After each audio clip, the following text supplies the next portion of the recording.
everyone, it's Jazz. It's the West Ham Irons channel. It's the West Ham Transfer News Show. I don't know where to start with this. I didn't know where to start. There's so much going on, much more than I thought when was telling you a couple of days ago that as each day goes by, we get closer to the end of the window. It's going to be very busy, especially for West Ham with a new manager in there, with a reasonably healthy looking kitty, and with minimal transfer activity done in January, with a squad that needs a lot of work on it, old squad, lacking in kind of young players, energy and numbers. So it was very apparent. And this is kind of the first true window where the magician, the sporting director, the man with the keys and the power, Tim Steidten, was kind of unleashed, wasn't he, without David Moyes sort of shackling him in and saying, I don't want anyone, I like to have a squad of 13 players. This is the first window where Tim Steidten has been kind of unleashed by Sullivan, right, to kind of do what he thinks is right. And obviously he's working with Lopetegui, who he's kind of helped to bring in. He's kind of in agreement with that. They both apparently get on. And yeah, we're going in for lots of players in lots of positions as and when we know what we need. And this is what the normal windows used to be like. Some of you might be really young. You can't remember sort of West Ham being like this in the transfer window. But this is kind of what it's about. It's about going out there, working together in the same direction, looking to buy as many players as you can afford in as many positions as you can, because yeah, once the window shuts, you can't sign anyone. And lots of games in the Premiership. I know we're not in Europe, but we all want to win trophies. You want the manager to going hard for the League Cup, going hard for the FA Cup, going hard to get back into Europe through the league positions, really. And this is what's needed. All the hard work that we'll do in the summer will nicely complement the good set of players we've already got. And then once that window shuts, play Aston Villa at home. Away we go. No regrets. What's happened in the past? We haven't bought the right players and we've looked short of bodies, and it's shown when you look at the league tables. We've missed out a little bit here and there in terms of European football or Europa qualification, and instead we got conference and that kind of thing, really. So back to the show, lots going on. Let's see, what shall we start off with, right? Yeah, let's start off with obviously let's start off with this boy. Summerville of Leeds United. We've spoken about the player in terms of sort of what he can do. He kind of plays on the left wing in a 4-2-3-1. He's a Dutch under-21 winger. Plenty of goals last season. Plenty of assists. A regular penalty taker. Full of pace. Full of energy. One of the players of the window that a lot of clubs are after. And it looks like we've got the deal done. The 2 medicals have been done. He's set to be unveiled as a hammer, as a West Ham United player. It could be as early as 9 a.m. this morning, everyone. So I know a lot of you are very excited. I was speaking to one of my sons yesterday, and he can't believe we've got him. He's really excited. And like I said, it all makes sense because he plays in that position, left wing, that's causing us a lot of trouble since Benrahma really couldn't make it his own. Cornet's been in and out of the team. We stuck Paqueta in, it hasn't really worked out. So that'll fix that solution. And why I'm happy is because when he joins West Ham, he'll be playing in the same position he's been playing for Leeds, in approximately the same formation and setup, really. Well, so that's very easy for me. Slots in, it all makes sense, and I'm really happy with it. And when you look at sort of, we're going to get a striker up front, and then behind the 3 is going to be Kudus, Bowen, Summerville. That's as good as a 4-3-4 in the whole of the league. Like I said, we did that formation show. I will show you that at the end of this show, where how all these players could fit in and things like that. Why are we going for them? So this is quite a simple one to explain to you guys. We needed someone on the left wing. Guillermo, the Brazilian lad, he can play there. He can play right, but looks like he's not quite ready to play as many games as we think. I think that's odd. He's a 21 million pound signing. I know he's only 18, 19, but rarely do we spend that much and then we think we're going to give him 1 or 2 years to settle in. Very unusual for me. Hoping he comes through okay. Hopefully he'll get time in, come as a sub, play in the cup games and really show me a bit more than what he showed in the Wolves game, really. So again, clever thinking. And I think by the end of this window, You can see what sort of Tim Stuyton and JLo are trying to do. They're trying to have a really strong squad and have two good players fighting for every single position. That's what I've been craving about. It's common sense. You don't have to be Einstein to work that one out, but it's just that under David Moyes, it was just so fucking frustrating. But hopefully, we'll go into a bit later on. We're going to get a striker after a good few years, and we're going to get the right players in the right positions, and they're going to be able to show their pace, their attacking sort of skills, goals, assists. Much better way of playing than last year, really. So that's in Summerville. In terms of finances, you all know that. I think Leeds one is 40 million at the beginning of the window. They got 40 million for the fullback that went to Spurs, and I think this deal will be around 25 million plus add-ons. We'll see what happens. But like I said, he's a very, very young lad. The only concerns is he played in the Premiership 2 years ago, got 4 goals in about 24 games. So he's got to do a little bit more. I think maybe to convince some of you, but I think everything's there in his game, and he should be good. He should be good, really. So that's kind of that. What should we go into next? Let's have a look at that. There we go. Let's go into the striker position, the position that especially me, I've been really, really excited about and really wanted this one done, really. And yet we spoke about John Duran, the long kind of running saga with him. We'll go back into it in a minute, but it looks like that last night, Fabrizio Romano, Niclas Füllkrug, 31-year-old, Borussia Dortmund, targets man striker, played in the Champions League, gets a goal every couple of games, everyone. Very strong in the air, can hold it up, fairly mobile. So concerns was the age, 31, but when you look at him, he's very athletic, he's very fit, and he's mobile. You know, he's not one of those sort of like Chris Wood or one of those other. He's got a lot more movement, a lot more to his game. Only concerns, he's never played outside Germany, but hopefully that shouldn't be too much of a problem because he's coming from a really high pedigree club like Borussia Dortmund. Like I said, played in the Champions League. He scored a couple of goals at the Euros for Germany. Amazing, amazing pedigree, really. And like you said, here we go. Deal in place for 27 million euros plus 5 million add-ons. That's a lot more than I thought. I initially thought we were getting him for about 15 million due to his age. But it's going up and up and up. Apparently, a deal is virtually done. Hopefully, there'll be no more last-minute surprises, agent requests, and hopefully get a medical done and get our striker over the line. But before I move on to the kind of the next story, really, let me just kind of show you one more thing on him.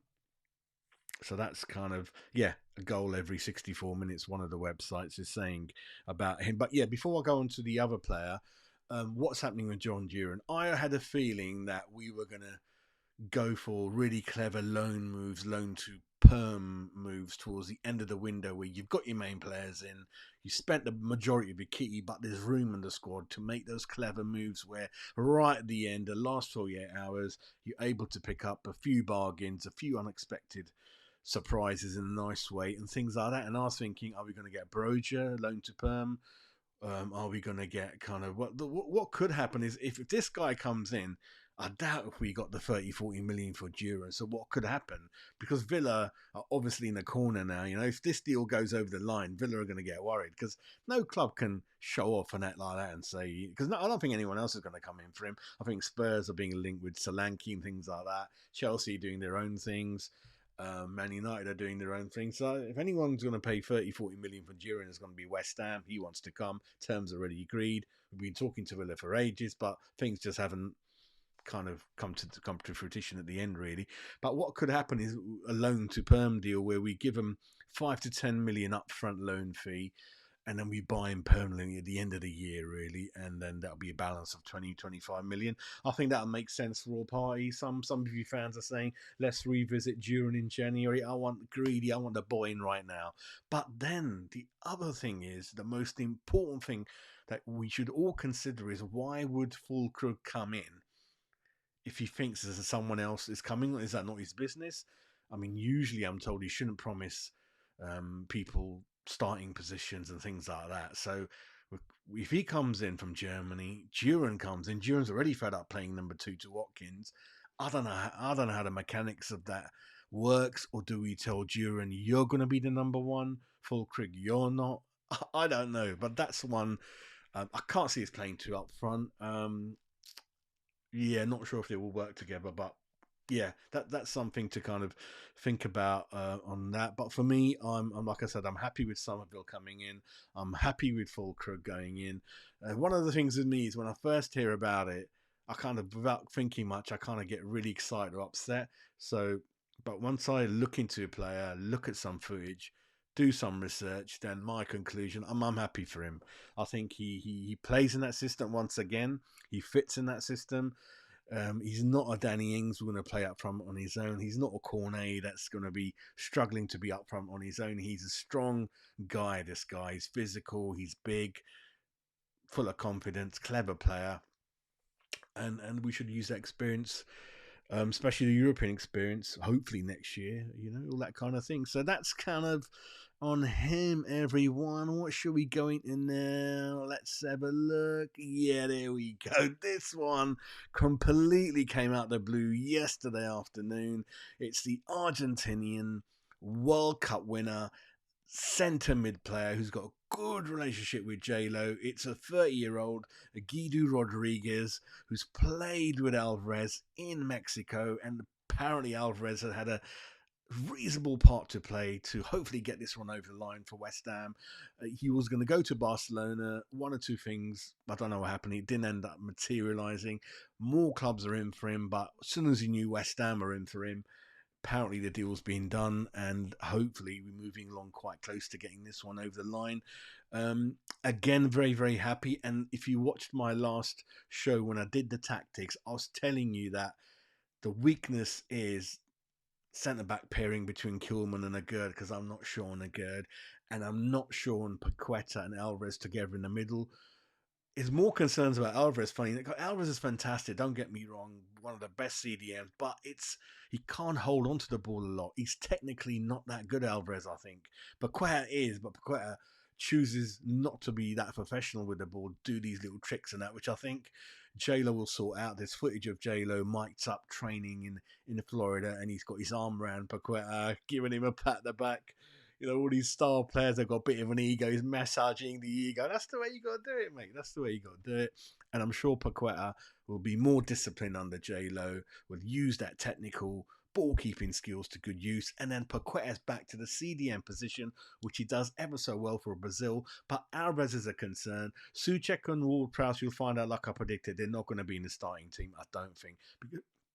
Because J-Lo's central midfield partnership is this players like Nunez, Neves, Matinho, real on the ball players that can keep it ticking, pass it long, pass it short, dictate the momentum of the game, the pace it's going at, all that kind of thing. Grab the ball from the defenders, and then if we have to defend, accordingly play like that, really. So Alvarez, hopefully he's got more technical skills than I'm giving him credit for, but this man is obviously South American, similarly, you technically very, very good, and hopefully he'll improve the squad. And then we've got sort of, well, in that central midfield players, we've got like about 3-4 players fighting for two places if we count Souček in that kind of 3-4 players, really. So again, I'm happy with that. It's a free transfer. It's money saved. We can put a bit more kitty towards another deal, really.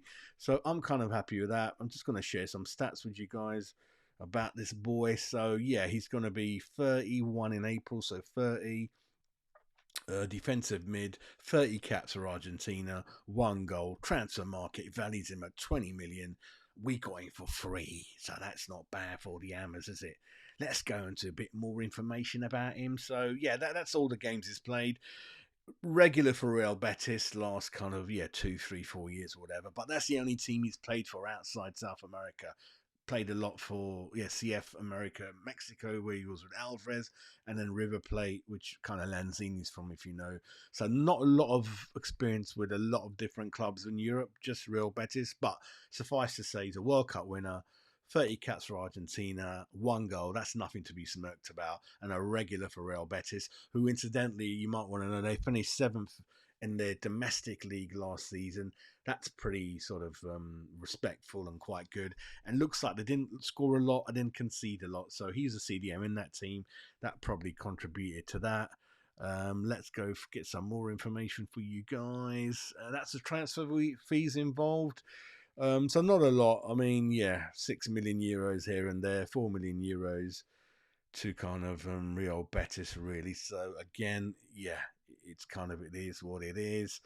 Let's go on to the next bit of news. Is this one in it? This one's a bit like John Duran in it. It's been done, it ain't been done, it's been done, it ain't been done, it's been done, it ain't been done, it ain't been done, it hasn't been done. So where are we now? I think it hasn't been done. So Inter Milan has apparently backing for Wan-Bissaka, and he wants to go there. Always wanted to go there, and we've just this is a nightmare. You got Inter Milan in the mix. You got Man United being knobs. You got West Ham just waiting. Wan-Bissaka's being the div. It's fucking going round and round. Listen, United have got concerns about Wan-Bissaka. Like I told you, he's not good attacking and technically not that good, right? Assists. It's a big thing in modern game, but I was happy for Wan-Bissaka to come because he's a good defender and we'll teach him a little bit out the other things. So I was right about it. But Walker Peters would be better for West Ham because he's much more skillful. He can defend reasonably and he can attack a lot more than Wan-Bissaka, and that fits the modern sort of up and down winger slash wing back slash fullback that we're after, really. So Walker Peters would be, I think I'm be slightly more happy with that one. Wan-Bissaka, it's not looking likely. I think we'll see what happens, but not looking likely at this stage, really, but we'll see what happens with that one. Final thing to look at.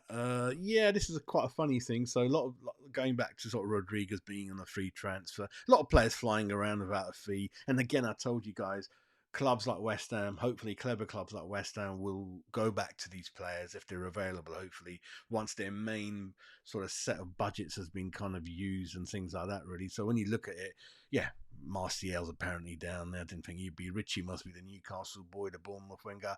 Sessegnon, we have been linked with him. A lot of talent, lot of promise for Fulham. Then he's kind of fell to the wayside with Spurs with a few injuries. I've got a lot of time for him, but is he one of those Dali Ellie types? I don't know. Gomez, Coyote, is that a Czech Coyote or is that a Liverpool boy? Maybe Liverpool boy. Ogbona's in there. Don't know if he's still looking for a club. Is he close to retirement? Matip's in there. Varane's in there.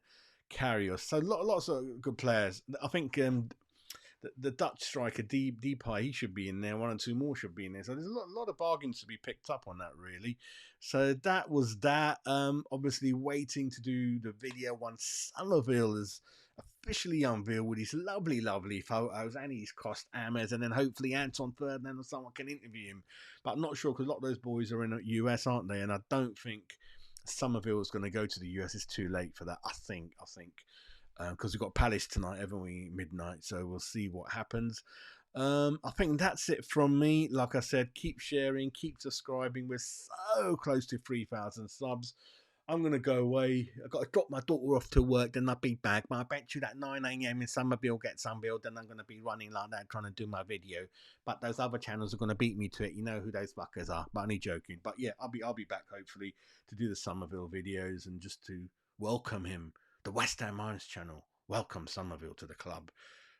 But yeah, all good about him. All Leeds fans saying nice things about him, and upset he's going to go, which is always a good sign, and then things like that, really. So I think that's it. I'm going to love you and leave you, and you can have your breakfast, whether that's sausage and eggs or bacon or a nice muesli or a porridge or a couple of fags, like, you know, one of my mate Steve, he loves a couple of fags for breakfast, you know, 2-3 fags, cup of tea, and a toast, a lovely lad. But anyway, whatever it is, have a great day, and we'll catch up soon.